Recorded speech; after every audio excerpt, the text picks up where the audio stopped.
¿Alguna vez te has preguntado por qué algunos rasgos se parecen tanto en padres e hijos, mientras que otros parecen completamente diferentes? Bueno, pues eso se debe en parte a la heredabilidad. En genética cuantitativa, la heredabilidad nos ayuda a entender cuánto de una característica observable en los organismos se debe a la genética y cuánto se debe al ambiente. Hoy vamos a explicar qué es, cómo se mide y por qué es tan importante en programas de mejoramiento genético. La heredabilidad es una medida que nos indica qué proporción de la variación total observada en una característica se debe a diferencias genéticas entre individuos. Existen dos tipos principales de heredabilidad. Uno de estos es la heredabilidad en sentido amplio, que esa incluye toda la varianza genética aditiva de dominancia y por interacciones genéticas o epistasis. El otro tipo de heredabilidad es heredabilidad en sentido estricto, que esta considera solo la varianza genética aditiva, es decir, lo que se transmite directamente de padres a hijos y que corresponde a esta selección. En otras palabras, la heredabilidad en sentido amplio nos dice cuánto del fenotipo total se debe a factores genéticos y la heredabilidad en sentido estricto nos dice cuánto puede heredar y mejorar mediante selección genética. Para entenderlo mejor, partimos de varianza fenotípica total, que se puede dividir en varios componentes. El primero de estos es la varianza genética aditiva, luego la varianza por dominancia, también tenemos varianza por interacciones genéticas o epistasis, la varianza ambiental y en algunos casos la interacción fenotipo-ambiente. Entonces, para calcular estas en genética cuantitativa se utilizan las siguientes fórmulas.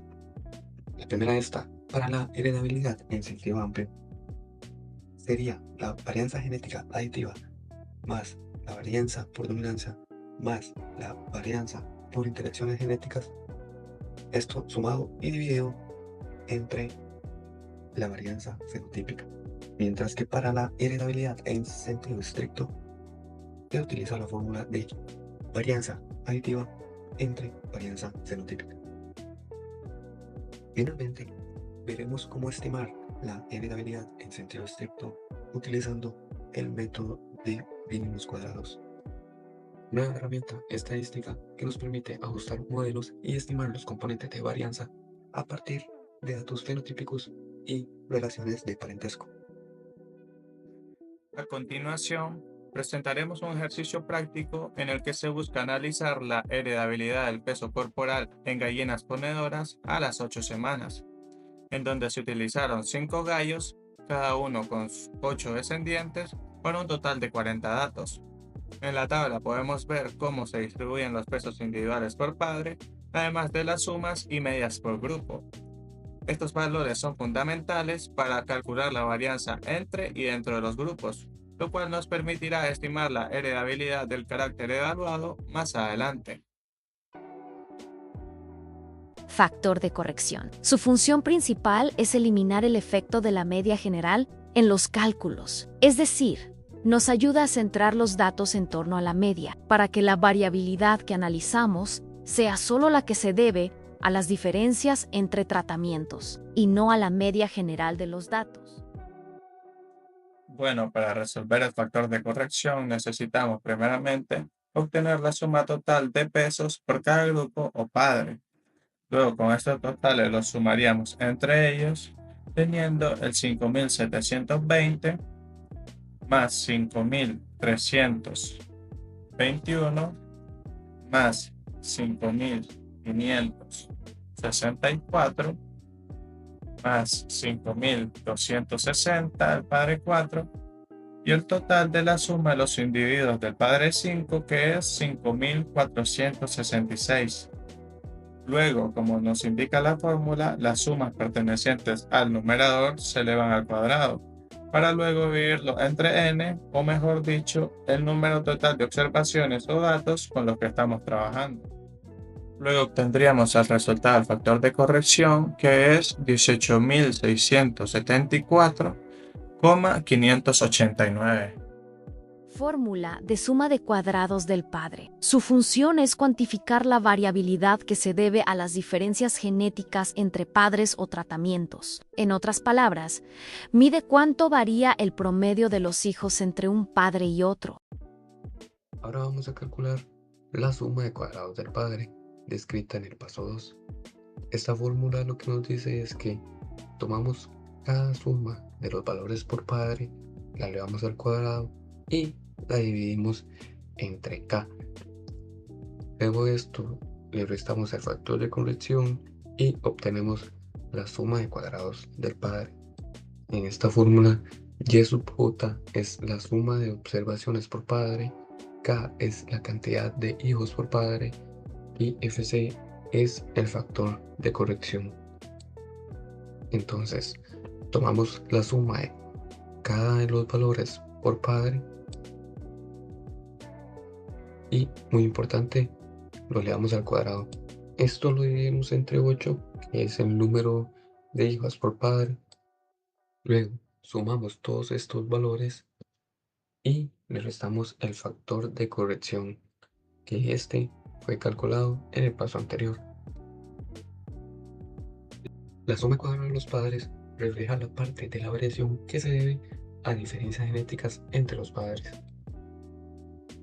Esta es esencial para calcular qué tanto del rasgo observable es heredable. Por lo tanto, es un paso clave en el proceso de estimar la heredabilidad, porque permite separar la influencia genética de la influencia ambiental.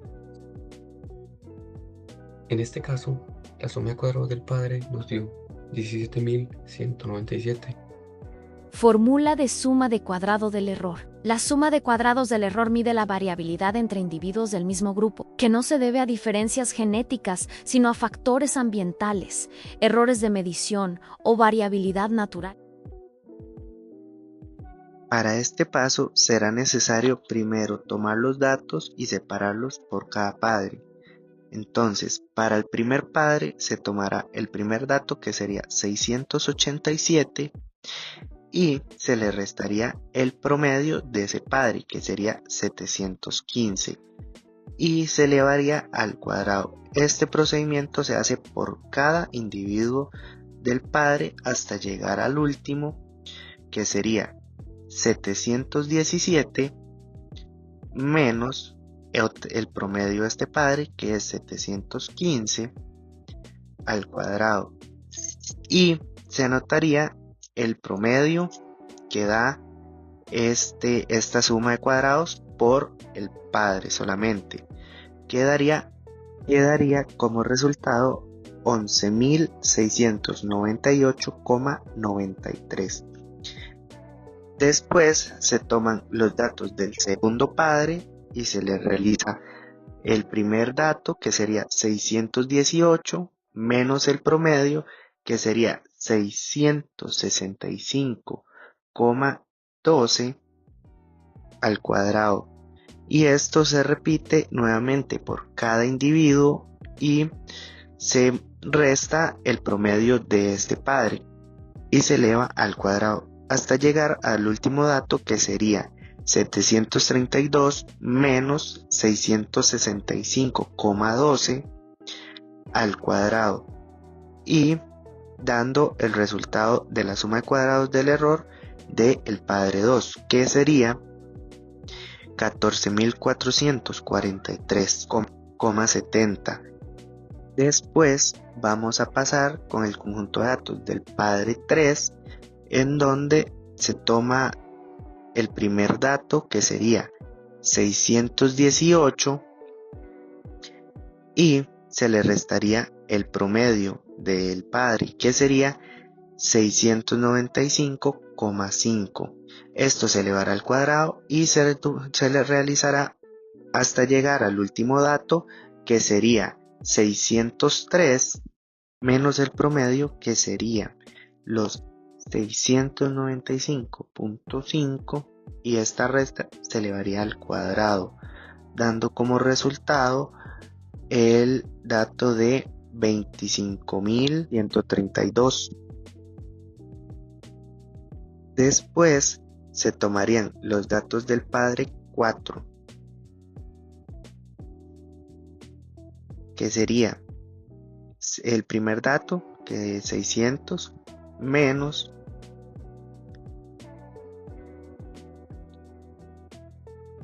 el promedio de este padre, que sería 657.5, y esto se le daría al cuadrado. Este procedimiento se realiza de igual manera para el resto de los individuos del padre hasta llegar al último, que sería 648 menos el promedio, que son 657,5 al cuadrado, y esta suma daría como resultado 11.234.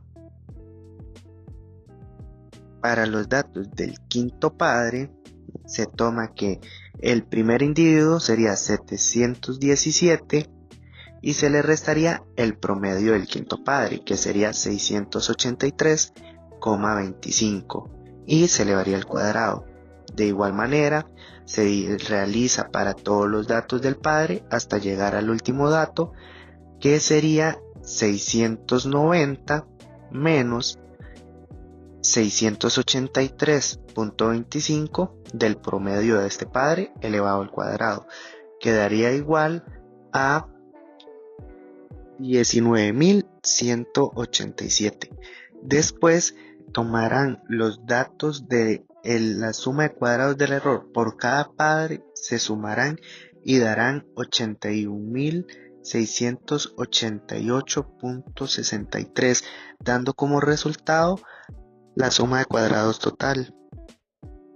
Fórmula de suma de cuadrados totales. La suma de cuadrados totales, o SIT, representa toda la variación presente en nuestros datos. Es decir, mide qué tanto varían todas las observaciones respecto a la media general. En el paso número 4, para obtener la suma de cuadrados totales, vamos a utilizar el valor sacado en el paso número 2, el cual sería la suma de cuadrados de los padres, siendo este de 17.197. Lo anotamos y el cual será sumado con el dato que obtuvimos en el paso número 3, el cual sería la suma de cuadrados del error, siendo el dato de 81.688,63. Sumamos ambos datos y obtenemos el resultado, el cual viene siendo una totalidad de 98.881,38, y de esta manera obtenemos la suma de cuadrados totales.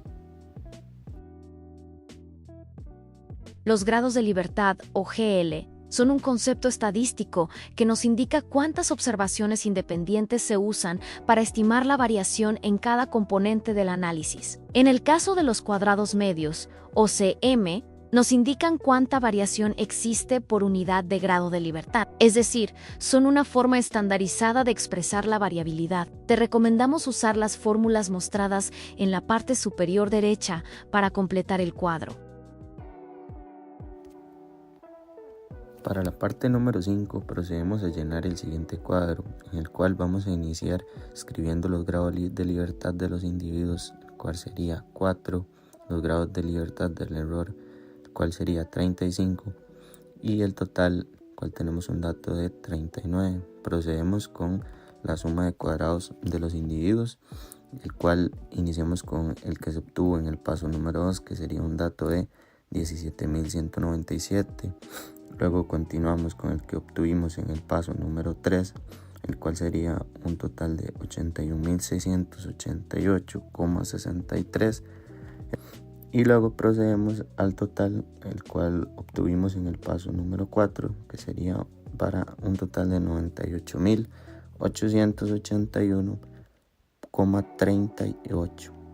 Después de llenar esta columna de suma de cuadrados, procedemos a llenar la columna de los cuadrados medios obtenidos en las fórmulas anteriores, en la cual tenemos que para la número 1, que sería la de cuadrados medios de los individuos, tenemos un dato de 4.299,25, lo cual también continuamos con la de cuadrados medios del error, que sería de 2.333,9, y lo que sería la última columna no se llena.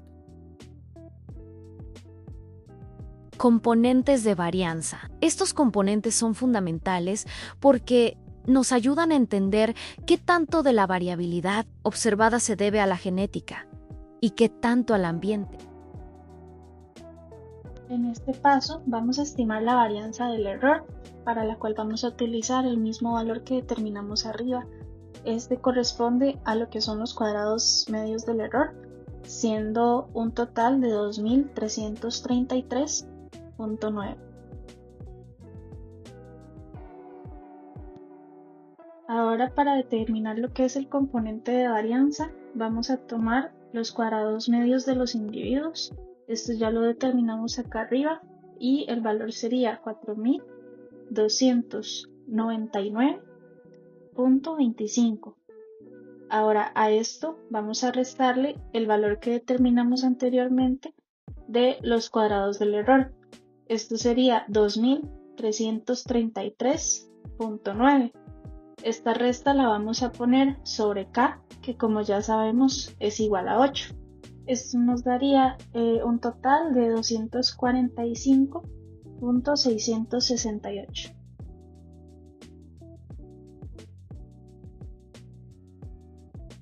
Heredabilidad en sentido estricto. Es una medida estadística que nos indica qué proporción de la variación total de un carácter en una población se debe a la variación genética aditiva. Finalmente, para estimar el valor de la heredabilidad, vamos a tomar los componentes de varianza que ya estimamos anteriormente, de manera que vamos a usar el valor de 245,668 y lo pondremos sobre lo que sería nuestro valor estimado de la varianza del error, que sabemos que corresponde a 2333,9. Esta ecuación nos terminaría dando un valor de 0,10 en total. Como resultado del análisis de varianza, obtuvimos una heredabilidad en sentido estricto de 0,10. Esto significa que solo el 10% de la variación observada en el carácter evaluado se debe a la acción de genes aditivos, es decir, los que se heredan directamente de padres a hijos y responden a la selección. El 90% restante se debe principalmente a factores ambientales o a componentes genéticos no aditivos, como la dominancia o epistasis. Este resultado indica que el ambiente tuvo una influencia considerable sobre la expresión del rasgo, reduciendo la capacidad de herencia directa. Desde el punto de vista del mejoramiento genético, una heredabilidad tan baja sugiere que la selección fenotípica directa no sería muy eficiente, ya que la mayoría de las diferencias observadas no son heredables. En conclusión, con una heredabilidad de 0,10, la respuesta esperada a la selección sería más limitada. Por esto, es recomendable complementar la selección genética con mejoras en el manejo agronómico, o bien enfocar el mejoramiento en otros caracteres con mayor valor de heredabilidad que permitan lograr un mayor progreso genético. En genética, no todo lo que se ve se hereda. Por eso es clave saber cuánto de un carácter realmente responde a la selección. En el futuro, la integración de inteligencia artificial y Big Data podría revolucionar la estimación de la heredabilidad, permitiendo analizar grandes poblaciones y predecir estas con una mayor precisión. Estudios genómicos emergentes podrían revelar nuevos genes que influyen en caracteres con baja heredabilidad, como el 0.1 observado. Nuestra última recomendación es que te mantengas al tanto de estas innovaciones para optimizar tus estrategias de mejoramiento genético. Muchas gracias.